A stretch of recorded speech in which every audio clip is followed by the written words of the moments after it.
Good afternoon. This is Mr. Barr. And given the current circumstances in the country, I wanted to sit down with you and have a fireside chat by the fire in the spirit of FDR. During the Great Depression, FDR would use these fireside chats to communicate with the American people. And I thought I'd do the same thing. But I wanted to talk today about a topic that's on everybody's mind because it's what's out there now. And it's in relation to the COVID-19 pandemic, but it's more about this stimulus package. By now, I'm sure you've heard that Congress is debating a package to help alleviate some of the problems that come out of the COVID-19 pandemic. I want to start with a quote. I've said it a bunch of times, and I don't remember where I got it, so please forgive me for not sourcing it, but I don't really remember where I heard it from. But I've always said there's two things in the world that you don't want to show people how you make them: laws and sausages, because both of them are ugly, and a lot goes into them that you don't want to know. And that's certainly what's happening today with the COVID-19 pandemic.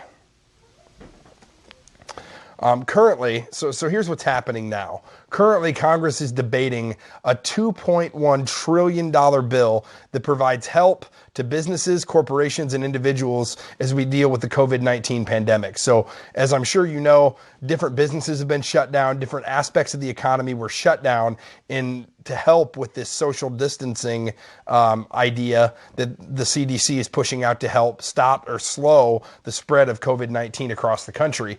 And sometimes in government and in politics, we talk about the fact that there is a unintended consequence of our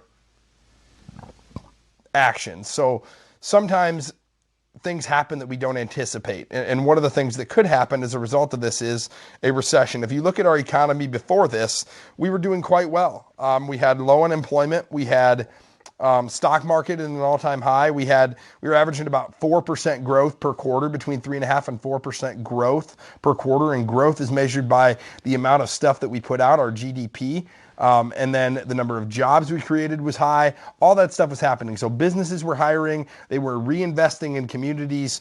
People's tax rates went down, so they were spending more money. Consumer confidence was up. People felt the economy was doing well before this pandemic hit. And it may be that we weathered the storm okay. The president's been making an argument that, hey, this economy now has all this pent up stuff, and as soon as we take off the social distancing measures, then it's going to just roar back into place. I'm not sure that's true, but needless to say, Congress felt obligated to do something, and the president has called on Congress to do something. So that's what's happening, all right? So they're currently debating a bill. Let's talk about what else is in that bill.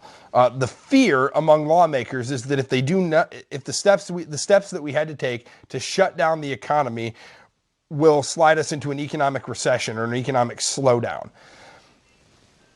That's pretty much undeniable, but the question is, how bad is it going to be, and what consequences is it going to have? That's bad. An economic slowdown is bad for several reasons. One, people will lose jobs, and with that, they'll lose their health care, their benefits. Businesses might have to close, some of these smaller businesses that can't deal with multi-million-dollar losses, because that's what you're talking. I mean, in months here, you could have businesses that are experiencing several $100,000 of losses in the next 3 months, because we don't know how long this is going to last. It could last 6 weeks. It could last 12 weeks. Nobody knows. So that uncertainty could force some businesses to close and cause an issue. Another big part of this, though, that doesn't get talked about, it's politics. There's an election year. The president of the United States, Donald Trump, is running for re-election, presumably against Joe Biden, who is all but clinched the Democratic nomination for president. There's a few more primaries, but you haven't heard a lot about that because of the COVID-19 pandemic that everybody's been focused on, and rightly so. But it's an election year. The president's up for re-election. He has a Democratic opponent, and Democratic members of Congress, the entire House is up for re-election, and Democrats in the Senate want to flip the Senate and try to get it into Democratic hands. So politics plays a part of this, right? So part of the reason they feel like they need to do something is because it's an election year. Now, they would probably do something anyway, but I'm not sure it would be to the scale that it is now if it wasn't an election year. So the way this works is, remember from our discussions of the legislative process earlier in government, the Senate Republicans have majority. They have a 53 to 47 majority in the Senate. So that means there's 53 senators that are Republican, 47 that are Democrat, and you need 51 votes to pass any legislation. Okay, they offered a bill. The Democrats are currently negotiating for things that they'd like to see in the bill. The problem is the bill's sort of stuck, and the disagreement, according to the Democrats, is that it gives too much money to the airline and hotel industries. In other words, bailouts. The government's just going to give them a bunch of money with no guarantees that they won't just lay off a bunch of workers. Because let's be honest, the airline industry is going to take a major hit now because a lot less people are flying. A lot less people are staying in hotels, and that's good because that's how we slow the spread of this pandemic. But there is an effect on businesses, and you could see multiple millions of people laid off as a result of this. And the Republican argument is, hey, let's avoid that. Let's give them some money to kind of help them weather the storm. Democrats don't have a problem with that philosophically, except for the fact that they want to make sure workers are still protected. Democrats would also argue that there's not enough accountability for these businesses. There's no definition of how they spend this money, what that money looks like, how much, can they take this money and buy stock back with it? The president said, no, I want to use it to hire workers. It really just depends on your perspective, but the Democrats have those two big disagreements. Okay, so here's what we know now. Some things that are in the bill that's being debated right now that we know for sure.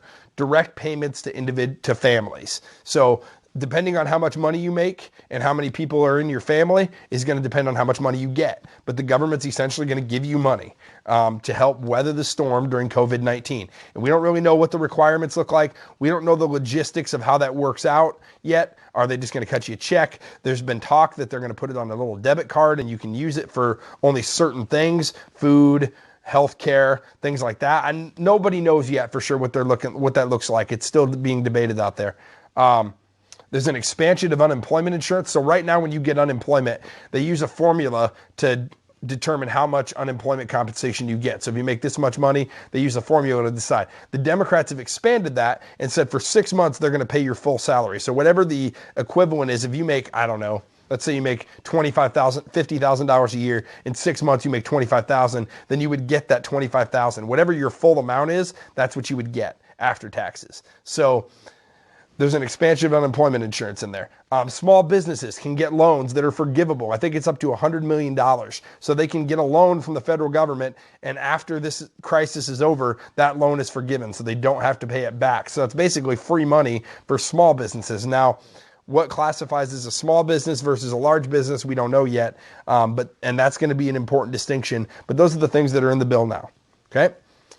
So now we get to the point of, well, why is it stuck? Those are all things that everybody agrees with. Clearly, everybody wants to do something and sees a need to do something. So why is this bill stuck? What's the problem?